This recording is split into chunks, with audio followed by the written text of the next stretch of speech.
오늘은 1월 25일 요한복음 7장 25절부터 36절입니다. 26절이에요. 보라, 드러나게 말하되 그들이 아무 말도 아니하는도다. 당국자들인 이 사람을 참으로 그리스도인 줄 알았는가. 유대인들 중에 예수님을 체포하지 않는 것 때문에 불만인 사람들이 많았어요. 그리고 높은 사람들 향해 외치는 거예요. 왜 예수 저 사람 체포 안 합니까? 이 말이에요. 체포 안 하는 이유는 혹시 저 사람이 당신들이 알고 있는 것처럼 그리스도라고 생각하는 거 아니에요? 정말 그렇게 생각하는 겁니까? 메시아라고 생각하는 거예요? 아니잖아요. 왜 체포 안 합니까? 이렇게 따져 묻는 거예요. 놀라운 일이죠. 무슨 말이에요? 메시아가 아니라고 확신하고 있어요.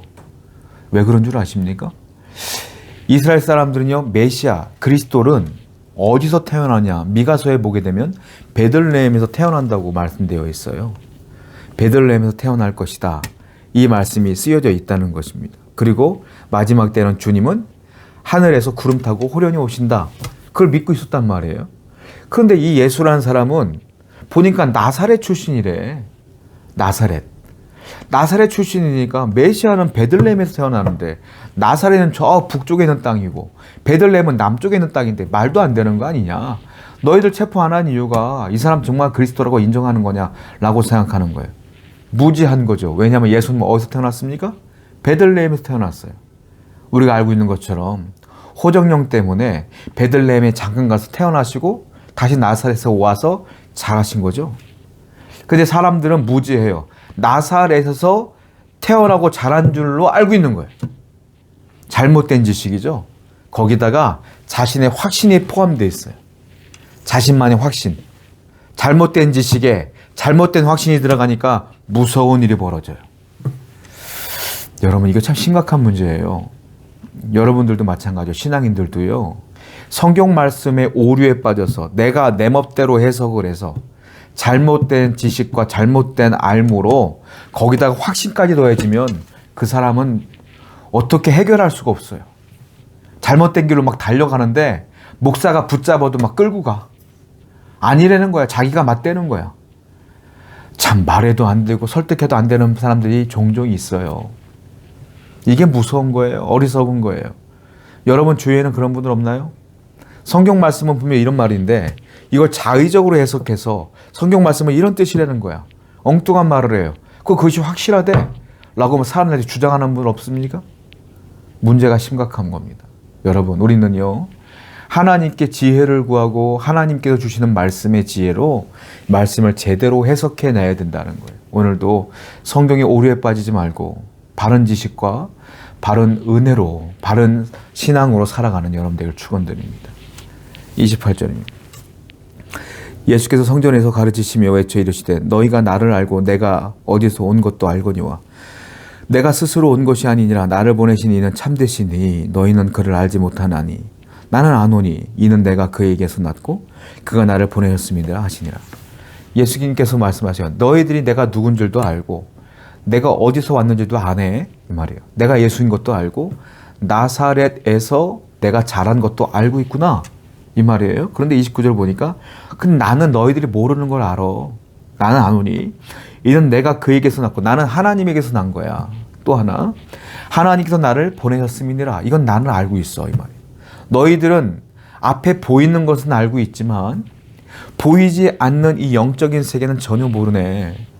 하나님이 나를 보내셨고 하나님이 나에게 은혜를 주신 것을 너희는 아무것도 모르는구나 라고 말씀하시는 거예요.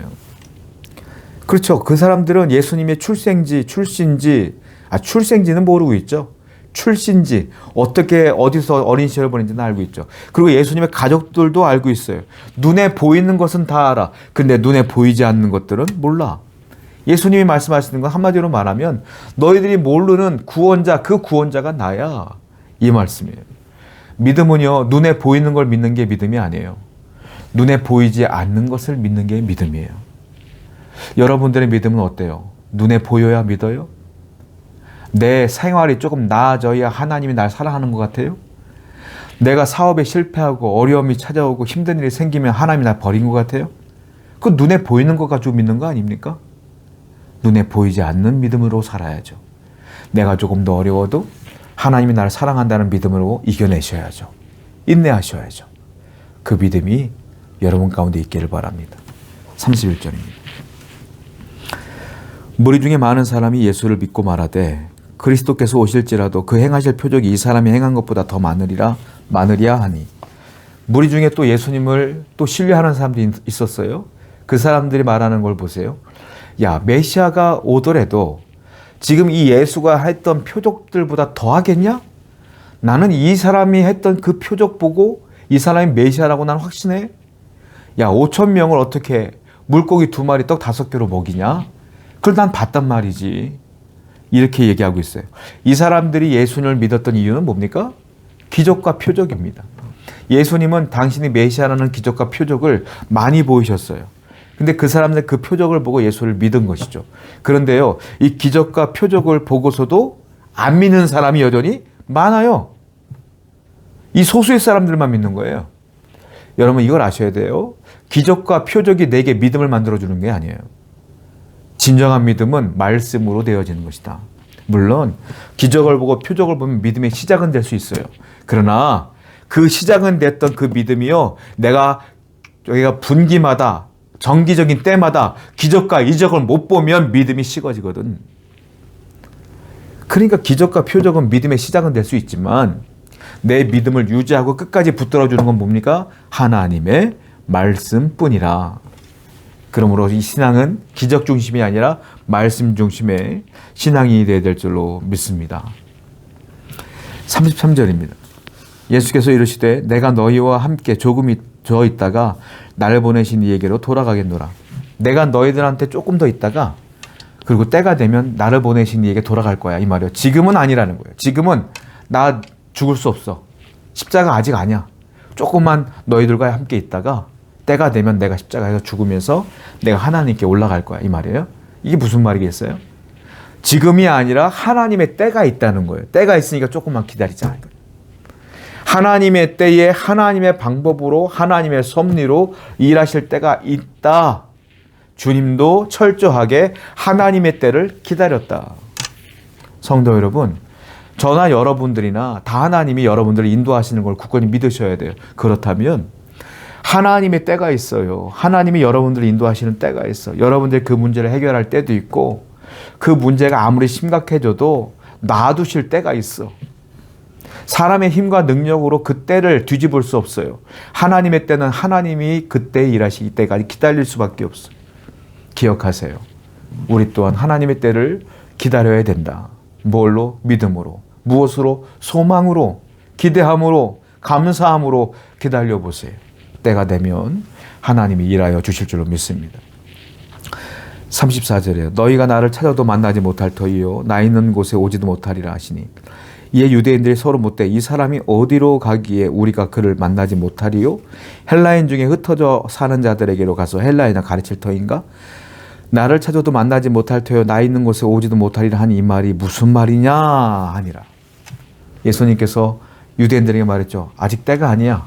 때가 되면 내가 하나님께 갈 건데 그 때가 되면 나를 만나고 싶어도 못 만나. 나 있는 곳에 너희들 오지도 못해. 이렇게 얘기했더니 유대인들 듣고선 비웃는 마음으로 조소하는 말로 예수님께 얘기하죠. 무슨 소리야? 너 있는 곳에 우리가 왜 못 가는데? 너 어디 가는데? 너 해외로 가냐? 그러니까 해외 가서 헬라인들, 이방인들 전도하려고? 이 얘기예요. 흩어져 있는 디아스포라 찾아가갖고 그들에게 전도하고 헬라인들에게 이방인들에게 전도하려고? 이게 뭐예요? 있을 수 없는 일이라는 거예요. 어떻게 이방인들에게 복음을 전하냐 이거죠. 불가능한 일이다. 할 수 없는 일이다. 그거 하려고 비웃는 거예요. 이들이 예수님이 하신 말씀이 무슨 말인지 못 알아들어요. 놀라운 게 뭔지 아세요? 이 일이 나중에 이들이 비웃었던 이 말이 그대로 이루어져요. 하나님의 섭리는 오묘해요. 우리가 알고 있는 것처럼 사도 바울을 통하여 이방인들이 전도되어집니다. 알고 있죠? 이방인들, 헬라인들이 예수님께로 수많은 무리들이 돌아오잖아요. 하나님의 오묘한 섭리예요. 그들은 비웃었고 불가능하다고 했지만 그 비웃은 그 말을 통하여 하나님은 온 세계가 하나님의 복음으로 덮여질 때까지 일하시더라. 하나님의 섭리는 사람이 이해할 수 없어요. 미리 알 수도 없고요. 알아도요 이해가 안 돼요.